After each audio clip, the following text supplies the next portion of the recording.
Me llamo Silverio. ¿A qué se dedicaba? Pues soy autónomo. ¿Siempre ha vivido en Torla? No, yo he estado, o sea, unos 15 años fuera de Torla. He estado en extranjero, en Francia, en Inglaterra, he trabajado en hostelería y ya estoy aquí. ¿Nos puede contar cosas del parque? Bien, De Ordesa.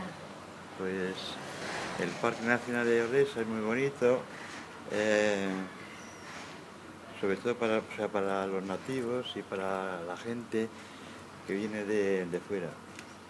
¿Ha cambiado mucho antes? ¿Ha cambiado mucho antes ahora? Bueno, el parque, pues en sí, pues siempre ha sido una cosa muy bonita.